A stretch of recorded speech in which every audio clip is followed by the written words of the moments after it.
नमस्कार। आकाशवाणी कटक आंचलिक संवाद पढ़ुछंती मलय रंजन मिश्र। मुख्य संवाद ओडिशा देशर समृद्ध ऐतिह्यर प्रतिबिंब कहिले प्रधानमंत्री। भुवनेश्वर में अष्टादश प्रवासी भारतीय सम्मिलन को आनुष्ठानिक भाव कले उद्घाटन। ओडिशा रे पुंजीनिवेश पई प्रवासी भारतीयों को आह्वान देले मुख्यमंत्री। श्रद्धा और निष्ठार सह आज राज्य में पालन करा जाउछि सांब दशमी। एवं हॉकी इंडिया लीग रे आज कलिंग लांसर्स और गोनासिका दल मध्य खेब मुकाबिला। ओडिशा भारतर समृद्ध ऐतिह्यर प्रतिबिंब बोली प्रधानमंत्री नरेंद्र मोदी कहिसेंति। भुवनेश्वर जनता मैदान रे आज त्रिदिवसीय अष्टादश प्रवासी भारतीय सम्मिलन को आनुष्ठानिक भाव उद्घाटन करी प्रधानमंत्री कहिसेंति उदयगिरी खंडगिरी ऐतिहासिक गुंफा कोणार्क सूर्य मंदिर आदि ओडिशार प्राचीन कलाकृतिर निदर्शन समस्तंकु गर्वित करिछि। ओडिशा में कदम कदम पर हमारे हेरिटेज के दर्शन होते हैं। उदयगिरी खंडगिरी की हिस्टोरिकल केव्स हो, कोणार्क का सूर्य मंदिर हो, ताम्रलिप्ति, मणिकपटना और पलूर के प्राचीन फोर्ट्स हो, ये देखकर हर कोई गौरव से भर उठता है। यही ओडिशा में धौली नाम का वो स्थान है जो शांति का बड़ा प्रतीक है। श्री मोदी प्रवासी भारतीयों को भारतर सांस्कृतिक राष्ट्रदूत बोले अभिहित करिसेंति। से कहिसेंति आजिर भारत विकास एवं ऐतिह्यर मंत्र नहीं अग्रसर हेउछि।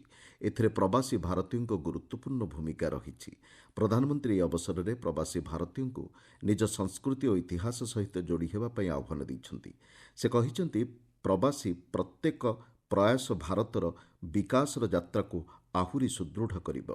प्रधानमंत्री कहिसेंति भारत विश्वर तृतीय बृहत अर्थनैतिक राष्ट्र में परिणत हेबाकु जाउछि।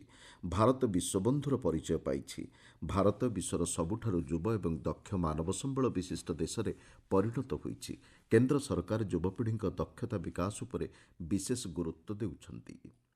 भारत दुनिया की थर्ड लार्जेस्ट इकोनॉमी बनेगा। भारत की सफलता आज दुनिया देख रही है। आज जब भारत का चंद्रयान शिव शक्ति पॉइंट पर पहुंचता है तो हम सबको गर्व होता है। ଏହି ଅବସରରେ ପ୍ରଧାନମନ୍ତ୍ରୀ ମା ପାଇଁ ଗଛଟିଏ ଅଭିଯାନରେ ସାମିଲ ହେବାକୁ ଆହ୍ୱାନ ଦେଇଛନ୍ତି। ଶ୍ରୀ ମୋଦି ଥିମ୍ ପ୍ୟାଭିଲିୟନକୁ ଉଦ୍ଘାଟନ କରିବା ସହିତ ଦେଶର ବିଭିନ୍ନ ପର୍ଯ୍ୟଟନସ୍ଥଳୀ ପରିଦର୍ଶନ ପାଇଁ ପ୍ରବାସୀ ଭାରତୀୟ ଏକ୍ସପ୍ରେସ୍ ଟ୍ରେନ୍ର ଶୁଭାରମ୍ଭ କରିଛନ୍ତି। ଏହି ଅବସରରେ ମୁଖ୍ୟମନ୍ତ୍ରୀ ମୋହନ ଚରଣ ମାଝୀ ପ୍ରବାସୀ ଭାରତୀୟଙ୍କୁ ଓଡ଼ିଶାରେ ପୁଞ୍ଜିନିବେଶ ପାଇଁ ଆହ୍ୱାନ ଦେଇଛନ୍ତି।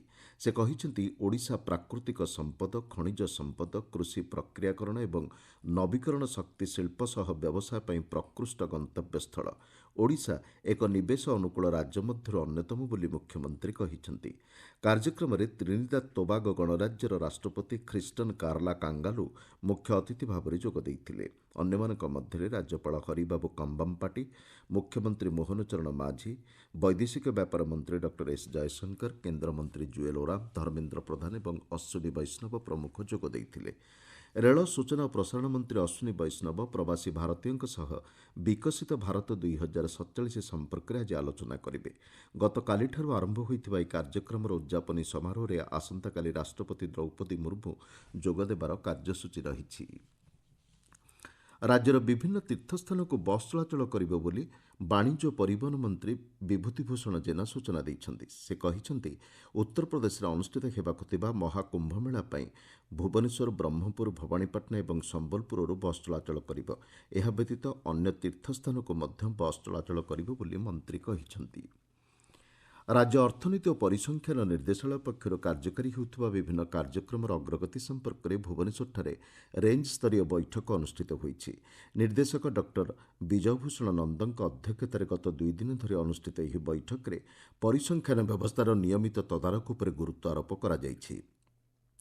ଏକାଦଶ କୃଷି ଗଣନା, ପ୍ରଧାନମନ୍ତ୍ରୀ ଫସଲ ବୀମା ଯୋଜନା, ଶିଳ୍ପ ପରିସଂଖ୍ୟାନ ସଂଗ୍ରହ ଭଳି ବିଭିନ୍ନ କାର୍ଯ୍ୟକ୍ରମର ମାସିକ ଅଗ୍ରଗତିର ପୁଙ୍ଖାନୁପୁଙ୍ଖ ତର୍ଜମା କରିବାକୁ ଡକ୍ଟର ନନ୍ଦ ନିର୍ଦ୍ଦେଶ ଦେଇଛନ୍ତି। ଆପଣମାନେ ଆଞ୍ଚଳିକ ସମ୍ବାଦ ଶୁଣୁଛନ୍ତି ଆକାଶବାଣୀ କଟକ କେନ୍ଦ୍ରରୁ। ରାଜ୍ୟରେ ଶାମ୍ବ ଦଶମୀ ଅତ୍ୟନ୍ତ ଶ୍ରଦ୍ଧା ଓ ନିଷ୍ଠାର ସହ ପାଳନ କରାଯାଉଛି। ସନ୍ତାନଙ୍କ ମଙ୍ଗଳ କାମନା ତଥା ନିରୋଗ ଏବଂ ଦୀର୍ଘ ଜୀବନ କାମନା କରି ମା'ମାନେ ଆଜି ସୂର୍ଯ୍ୟପୂଜା ବିଧିପୂର୍ବକ ପାଳନ କରୁଛନ୍ତି। ପୁରାଣ ବର୍ଣ୍ଣିତ କଥା ଅନୁଯାୟୀ ଶ୍ରୀକୃଷ୍ଣଙ୍କ ପୁତ୍ର ଶାମ୍ବ ଅଭିଶାପଗ୍ରସ୍ତ ହୋଇ କୁଷ୍ଠରୋଗରେ ପୀଡ଼ିତ ହୋଇଥିଲେ। ଅର୍କ କ୍ଷେତ୍ରରେ ଦୀର୍ଘ 12 ବର୍ଷ ସୂର୍ଯ୍ୟପୂଜା ପରେ ସେ ଅଭିଶାପରୁ ମୁକ୍ତି ପାଇଥିଲେ। ତେଣୁ ଆଜି ପୌଷ ମାସ ଦଶମୀ ଅବସରରେ ଶାମ୍ବ ଦଶମୀ ପାଳନ କରାଯାଉଛି। ଏହି ଅବସରରେ କୋଣାର୍କରେ ସ୍ୱତନ୍ତ୍ର କାର୍ଯ୍ୟକ୍ରମମାନ ଅନୁଷ୍ଠିତ ହେଉଛି।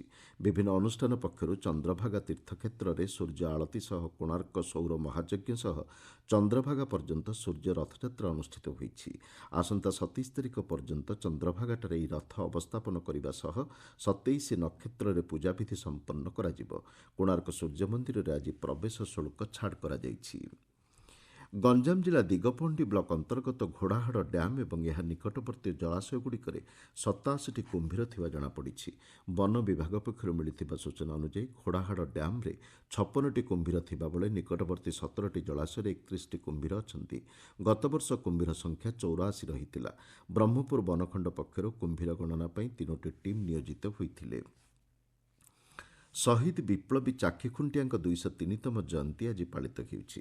ପୁରୀ ଜିଲ୍ଲା ସୂଚନା ଓ ଲୋକସମ୍ପର୍କ ବିଭାଗ ଏବଂ ଚାକ୍ଷିଖୁଣ୍ଟିଆ ସ୍ମୃତି ସମିତିର ମିଳିତ ସହଯୋଗରେ ଆଜି ଜିଲ୍ଲାସ୍ତରୀୟ ଜୟନ୍ତୀ ପୁରୀ ସଦ୍ଭାବନା ଗୃହଠାରେ ଅନୁଷ୍ଠିତ ହୋଇଛି।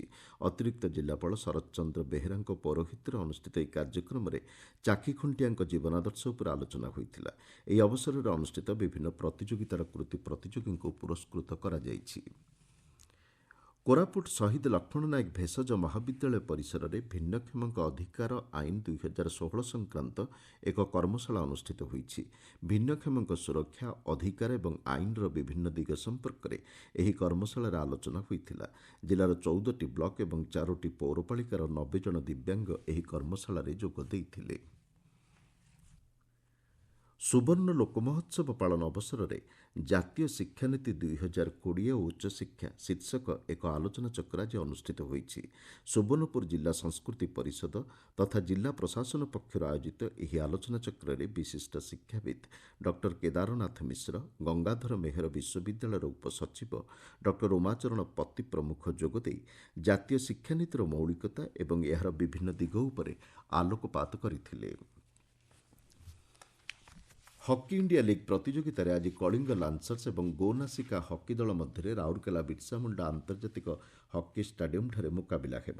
ଗତକାଲି ଅନୁଷ୍ଠିତ ମ୍ୟାଚ୍ରେ ତାମିଲନାଡୁ ଡ୍ରାଗନ୍ସ ଏବଂ ହାଇଦ୍ରାବାଦ ତୋଫାନ୍ସ ବିଜୟୀ ହୋଇଥିଲେ।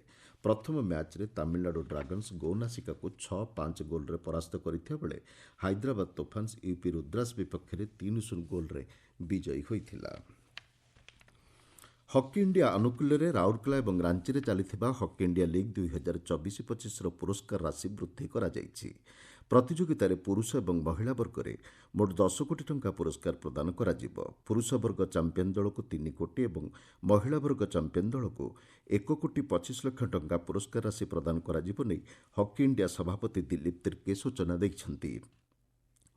ରାଉରକେଲା ଏବଂ ରାଞ୍ଚିଠାରେ ଚାଲିଥିବା ହକି ଇଣ୍ଡିଆ ଲିଗ୍ରେ ପୁରୁଷ ବର୍ଗରେ 8ଟି ଦଳ ଏବଂ ମହିଳା ବର୍ଗରେ 4ଟି ଦଳ ଭାଗ ନେଉଛନ୍ତି। ପାଣିପାଗ ରାଜ୍ୟରେ ଆସନ୍ତା ସପ୍ତାହ ପର୍ଯ୍ୟନ୍ତ ପାଗ ଶୁଖିଲା ରହିବ। ଭୁବନେଶ୍ୱରସ୍ଥିତ ଆଞ୍ଚଳିକ ପାଣିପାଗ ବିଜ୍ଞାନ କେନ୍ଦ୍ର ପକ୍ଷରୁ ଦିଆଯାଇଥିବା ସୂଚନା ଅନୁଯାୟୀ ଆଗାମୀ 2 ଦିନ ପର୍ଯ୍ୟନ୍ତ ସର୍ବନିମ୍ନ ତାପମାତ୍ରାରେ କୌଣସି ପରିବର୍ତ୍ତନ ହେବ ନାହିଁ। ଏହାପରେ ତାପମାତ୍ରା 4 ଡିଗ୍ରୀ ପର୍ଯ୍ୟନ୍ତ ବୃଦ୍ଧି ପାଇପାରେ।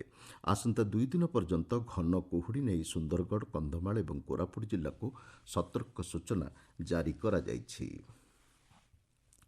ମୁଖ୍ୟ ସମ୍ବାଦଗୁଡ଼ିକ ପୁଣିଥରେ। ଓଡ଼ିଶା ଦେଶର ସମୃଦ୍ଧ ଐତିହ୍ୟର ପ୍ରତିବିମ୍ବ କହିଲେ ପ୍ରଧାନମନ୍ତ୍ରୀ। ଭୁବନେଶ୍ୱରରେ ଅଷ୍ଟାଦଶ ପ୍ରବାସୀ ଭାରତୀୟ ସମ୍ମିଳନୀକୁ ଆନୁଷ୍ଠାନିକ ଭାବେ କଲେ ଉଦ୍ଘାଟନ। ଓଡ଼ିଶାରେ ପୁଞ୍ଜିନିବେଶ ପାଇଁ ପ୍ରବାସୀ ଭାରତୀୟଙ୍କୁ ଆହ୍ୱାନ ଦେଲେ ମୁଖ୍ୟମନ୍ତ୍ରୀ। ଶ୍ରଦ୍ଧା ଓ ନିଷ୍ଠାର ସହ ଆଜି ରାଜ୍ୟରେ ପାଳନ କରାଯାଉଛି ଶାମ୍ବ ଦଶମୀ। ଏବଂ ହକି ଇଣ୍ଡିଆ ଲିଗ୍ରେ ଆଜି କଳିଙ୍ଗ ଲାନ୍ସର୍ସ ଓ ଗୋନାସିକା ଦଳ ମଧ୍ୟରେ ହେବ ମୁକାବିଲା। ଆଞ୍ଚଳିକ ସମ୍ବାଦ ବର୍ତ୍ତମାନ ପାଇଁ ଏତିକିରେ ଶେଷ ହେଲା। ଆମର ପରବର୍ତ୍ତୀ ଆଞ୍ଚଳିକ ସମ୍ବାଦ ଶୁଣିପାରିବେ ସନ୍ଧ୍ୟା 6:45